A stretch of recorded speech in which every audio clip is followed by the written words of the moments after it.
এমনি করে আমরা ভেসে যাই জীবনের নদীতে, কখনো পানিতে কখনো ডাঙায়। এভাবেই চলে আমাদের জীবন নদী। অপূর্ব সুন্দর একটা পরিবেশ, যে পরিবেশে বারবার মুগ্ধ হয়ে যাই আমি। সেই পরিবেশটা আমার চারপাশে, এত প্রাকৃতিক সৌন্দর্য দেখে আমি আবারও মুগ্ধ হয়ে যাচ্ছি। পানির ঢেউগুলোকে মনে হচ্ছে যেন ওরা আনন্দে মেতেছে। বর্ষার পানিতে থই থই চারপাশ। এ এক অদ্ভুত নদী, বালু নদী।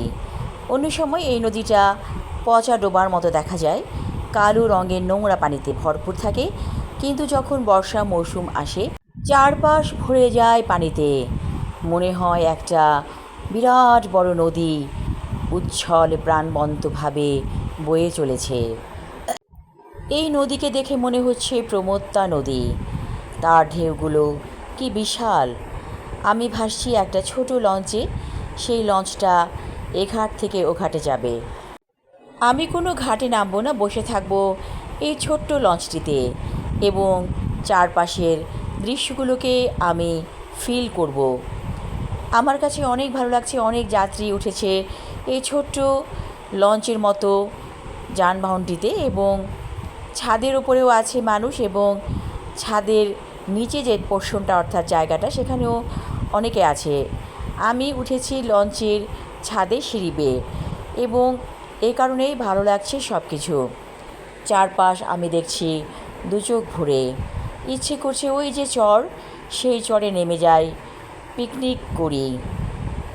কিন্তু এখানে হয়তো কেউ পিকনিক করে না, কারণ এখানে দেখা যাচ্ছে যে চরগুলো এমনই থাকে সবসময় বর্ষা মৌসুমে। মাঝে মাঝে দেখা যায় কিছু ছাগল এই চরে চড়ে বেড়ায়, আর এগুলো হচ্ছে কচুরিপানা। দূর বহু দূরে চোখ চলে যাচ্ছে, আকাশ যেখানে মনে হচ্ছে পানিতে মিশে গেছে। আকাশ আর পানির মধ্যে তেমন কোনো পার্থক্য নেই। আমি ভাসছি যেন কল্পলোকে। অনিন্দ্য সুন্দর এক কল্পরাজ্য আমার চোখের সামনে।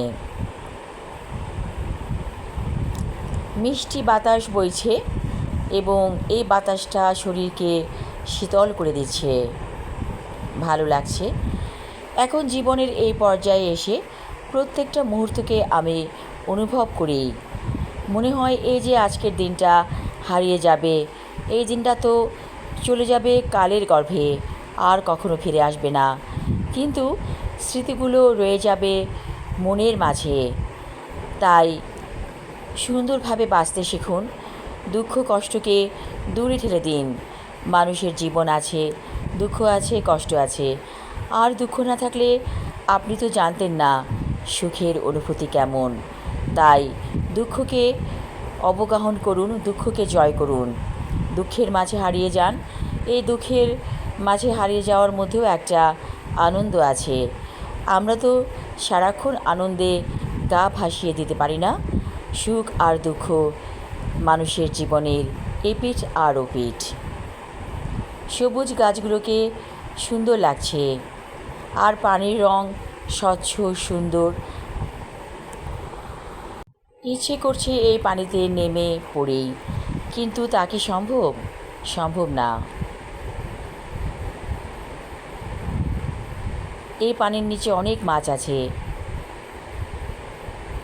মাছেরা ভেসে বেড়ায় আনন্দ চিত্তে।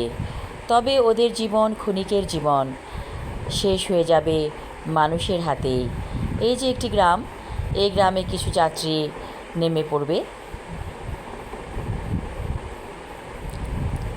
গাছপালায় ভরপুর গ্রামটি দেখতে লাগছে ছবির মতো সুন্দর। মাঝে মাঝে বেরিয়ে পড়ুন, সুন্দর মুহূর্তকে অনুভব করুন, উপভোগ করুন। জীবন কয়দিনের, ছোট্ট একটা জীবন আমাদের, এবং এই জীবনটাকে আমরা যখন বুঝতে পারি, তখন সময় শেষ প্রান্তে দাঁড়িয়ে যায় যেন। তাই জীবনকে যত আগে থেকে বুঝতে পারবেন, ততই নিজের জন্য ভালো। জীবনের প্রত্যেকটা মুহূর্তকে আনন্দে, হাসিতে রাঙিয়ে তুলুন। আপনি পরিবারের প্রাণ হবেন, আপনাকে ঘিরে সবাই আনন্দে থাকবে। আপনি যদি মন খারাপ করে থাকেন তাহলে তো পরিবারের সদস্যরাও মন খারাপ করে থাকবে। অফুরন্ত প্রাণ শক্তিতে ভরপুর থাকুন। মাঝে মাঝে বেরিয়ে পড়ুন সুন্দর দৃশ্যের সামনে।